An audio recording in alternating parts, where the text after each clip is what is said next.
Your article broadly looks at the shift that the Republican Party has undergone over the last several decades. Some have called it the radicalization of the Republicans. Some people have called it, the Republicans' rightward turn. And you begin your essay by looking at whether the Republicans now have a working class base. This is obviously a myth or, an assertion that we've heard a lot, most notably from Republicans themselves. I think Josh Hawley and Marco Rubio have often said that the Republicans are now a working class party. I think that this is kind of a complicated question because, on the one hand, we do know that the Democrats are bleeding working class support and have been bleeding working class support for many decades now. Now, you argue that this actually has not translated to a gain for Republicans. And I think because there's so much speculation and so much propaganda around this question, maybe you can start by just talking about the data that you looked at and why you can say for sure that the Republicans are not now a working class party. Yeah, so, this is a question where anecdata really rules, where someone finds a guy in overalls who talks about, what he doesn't like happening in the big cities and things like that. And they say, okay, well, look, the working class is turning Republican, or looking at, areas like, Janesville in Wisconsin that used to be Democratic factory bastions that have since become Republican. And people say, well, look, obviously the white working class in particular has switched over to the Republican Party. And because it's a question that is so ruled by, by anecdote and impression, I wanted to look at it more systematically. And so, there's a couple long-running surveys of Americans that ask about political behavior, about how they voted, how they identify, what they think about the issues. And I used the General Social Survey, which is a long-running, very high-quality representative survey that's asked. It was initially asked every year. Now it's asked every 2 years. And the reason I chose the GSS is because it has really rich data on people's occupations. And occupation is, in the kind of language of like social science in the United States, occupation is kind of the observed characteristic of people that gets most closely at what like socialists mean by class. Most social scientists, most surveys don't go around asking people, so are you a capitalist or a proletarian, right? They ask you what's your occupation. But occupation can map pretty easily onto that schema, right? If you are a retail clerk, it's pretty unambiguous what class you're in, right? So the occupation is a really good way to get at what socialists are interested in class, which is the exploited-exploiter relationship, right? That's what we're fundamentally interested in talking about class. And so the GSS has rich data on that. And so I just looked at partisan identification in the GSS. You ask people, are you a Republican? Are you a Democrat? Are you an independent, right? And they've asked that question for 50 odd years at this point. So you can look at a fairly long run of data and see, and break it down by class really and see like, okay, what are the actual patterns in partisan identification? And when you do that, you find that the pattern in the United States is not the working class switching from Democrat to Republican at all. The pattern is this just pervasive de-alignment where there's not really any pattern anymore, right? Where there's just kind of a mush. It used to be that Democrats, if you go back to the 1970s, Democrats have a clear majority of workers in the United States. That's not the case anymore. But Republicans also don't have anything that looks like a clear majority. And in fact, people who say they identify as independents, that has risen more among workers than actually Republican identification has. Now, some people might say, okay, well, like a lot of those people vote Republican, and no doubt a lot of them do. Many do vote Republican. But partisan identification is still the best predictor. It has only become, over time, a stronger predictor of how people vote. So the fact that you see this de-alignment there's a strong reason to believe that translates to the ballot box as well, not just how people are responding on surveys. Yeah, I think it's a really good point that when you look at the actual data, the anecdotes don't hold up. And we have started treating class as affect, I think, in this country, and sort of fetishizing types of behavior or life experience as being classed or denoting class. But when you actually get down to it, Republicans may gesture towards people with that behavior, right, or that image, but they're not actually representing them. So I wanted to talk to you about the other point that you bring up in the article, which is that we don't really have a working class party in the same way that other countries may. And you explore the reasons why we don't have this historically. And I wanted you to talk to our audience about what's behind those reasons, the kind of role of working class organization and militancy in creating a party that is truly of the working class. And then if you could expand on that, tell us why Republicans don't fit the bill. Yeah, so, other countries like, Britain or Germany, other kind of advanced capitalist countries have working class parties who are like, we are the party of workers. We stand for workers' rights, or even more, we stand for socialism. Our working base is workers. The United States has never had anything like that. The Democratic Party, at the height of the New Deal, was not that. And the reasons for that are complex, right? This is the question of American exceptionalism. There's a couple that I think are worth pointing out. First is that American business was bigger and stronger in the United States earlier than elsewhere. American exceptionalism is often framed as like, well, what's wrong with American workers? But I think a more fruitful way to look at it is actually, why was American capital so strong and dominant? And so if you look at in the 1900s in Pennsylvania coal country, right? The employers had private armies that they rented, right? Like, people know the Pinkertons, right? The Pinkertons are only the biggest and most well-known of these private armies. And around the year 1900, there were more men-at-arms in these private armies than there were in the United States military, right? Which is a situation of ruling class naked dominance that was, if you read the socialist press at the time, people are like, well, the United States is most like Russia, a country with no democracy, where workers have no rights. That's the country where we're most like, right? Workers in the United States, if you read like International Socialist Review in 1905, that's the conversation that they were having. So because of the strength and dominance of American business, correspondingly, American labor was much weaker.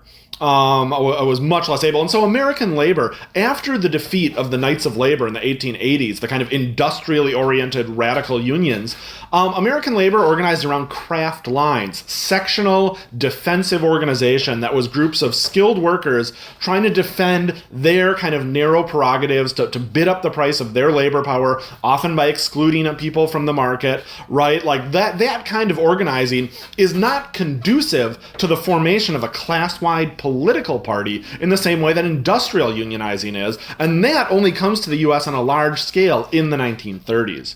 So I think that's a really key point. It's the character of American capital that's different. Now, that said, people in this context often bring up racism, divisions in the American labor movement, and there's no question that those played a role. I think there's absolutely no question. Those are, of course, incredibly important. But I would say that the exceptional character of American capital gets less attention than it should in these kinds of discussions.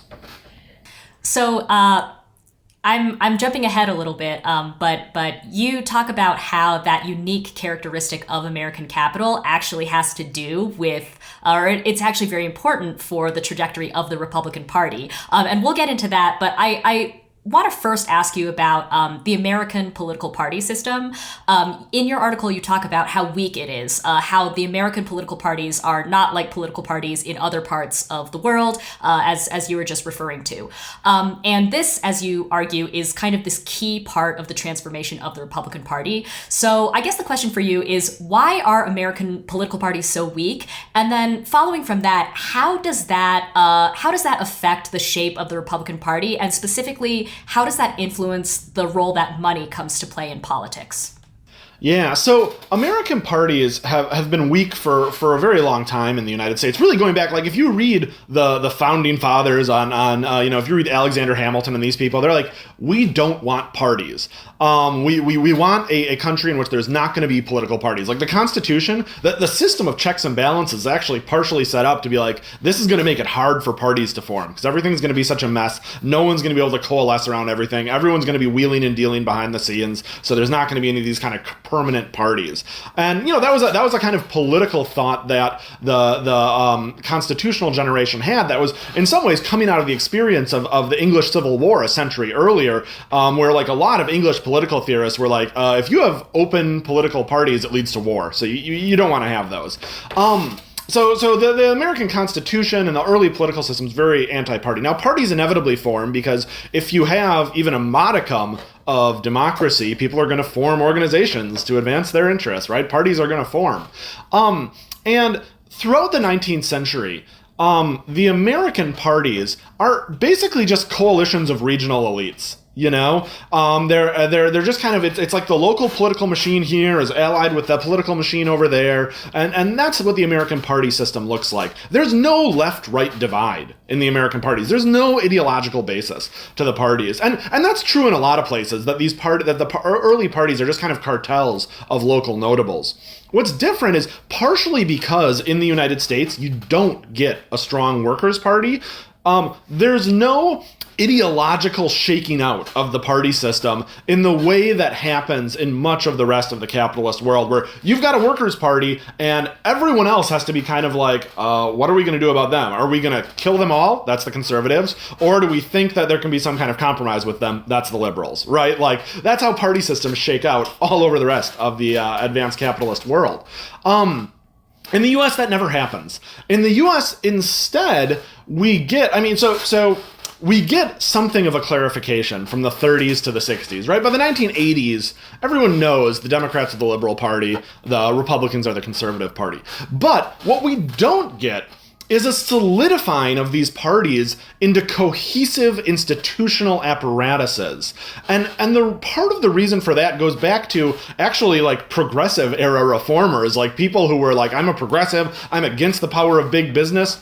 And they wanted to like open up the political system. They saw that the political parties are these cartels of like local elites. They wanted to open that up. And so they argued for the primary system, right? That party leadership gets chosen by these elections. And actually, like a majority of American states mandated very quickly, by the 1930s, a majority of American states mandated that any person running for state office has to like to get on the ballot line has to win a primary, right? Parties have to hold primaries. They do not have the option of selecting their candidates in any other way. And what primaries effectively do is they turn parties from organizational apparatuses that can make decisions on their own to bodies whose job is to like run an election in a neutral way, right? Because like so like in a lot of states, the parties themselves are forbidden from endorsing a candidate in a primary, which like to people in almost any other country is an insane idea that the political party can't select a candidate. Like other people are like, that's the entire job of political parties is to select a candidate to run in a race. The idea that they can't, that they have to pitch it out to this primary sounds nuts. But that's mandated by law in the United States, in many states. And so the primary system effectively gives us, one, a candidate-centered system where like personalities are prime rather than parties, platforms, ideas, etc. And two, it actually makes it easier for organized interests to impose their will on that system because the party itself, like labor parties, workers' parties, are organizations that allow workers to aggregate their interests and make their will felt collectively through an organization, right? Well, if parties can't select candidates, the parties can't, there's no countervailing force then against these capitalist organized interests who are able to organize themselves just through their money, right? There's no counterweight to them imposing their will on the political system. So even as primaries were like this progressive reform, they actually totally undercut the ability of the political system to represent the interests of workers in particular, right? They actually made it harder for workers' interests to be represented in the political system. So just to follow up quickly on that, where does money come in? Because that's a big part of the story of how the Republicans kind of shapeshift. Yeah. This weakness obviously goes back to the progressive era, right? This party weakness. But it really intensifies after the 1970s. Because after the 1970s, there are a series of reforms that actually mostly originate with the Democratic Party, but affect the entire system. And there's two that are really central. First, in Congress, leadership on like committees stops being about seniority. From basically the turn of the 20th century until the 1970s, the early 1970s, congressional committee assignment was simply based on seniority. If you were senior, you got to be on like the Senate Banking Committee, which is a really important committee, and you get a lot of campaign contributions if you are on the Senate Banking Committee. That, for a number of reasons, the Democrats wanted to get rid of that system. They got rid of it. Now leadership was actually in the hands of the congressional leadership. So like the party leadership in the House gets to determine caucus assignment. Now that sounds like it'll produce a stronger party. But the other change at the same time that's happening is an even greater place for money in American politics. And money played an outsized role in American politics going way back.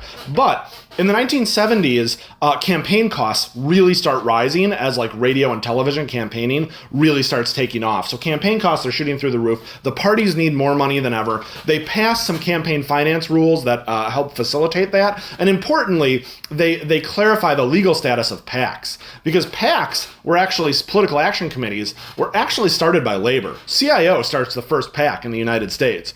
But business very quickly is like, this is a good idea. And so in the 70s, when the status of PACs is kind of really solidified by law and they're given kind of a clear place in the system, business forms PACs and very, very quickly completely eclipses labor in its use of PACs to put money into the political system. And so what this means is that now the parties need more money than ever. And a way you can get money is by being on committees. So what happens is committee leadership starts going to the people who raise the most money and redistribute it to their colleagues, right? So if you are raising money, and these are what's called leadership PACs, right? Like, and it's a PAC where a congressperson is like, this is my PAC, and I will raise money, and then I will dole it out to my colleagues in my quest for leadership. So, up until quite recently, both caucuses, the Democrats and the Republicans, simply had like requirements for how much money you needed for a seat on this subcommittee or the chair of it. Like these things were basically just auctioned off, right? You raise this much money, you can have that. So that proved embarrassing when those kind of prices inevitably got leaked, so they've backed off a little from that. But the basics of the system are the same, in that these reforms ended up making it so that money ruled the parties in a more unmediated fashion than ever before. Primaries played a bigger role than ever. The parties had less institutional power to choose their candidates, and raising money in the party became the most important route to congressional power. If you like this video from The Jacobin Show, please hit like and subscribe and share with your friends. Thanks.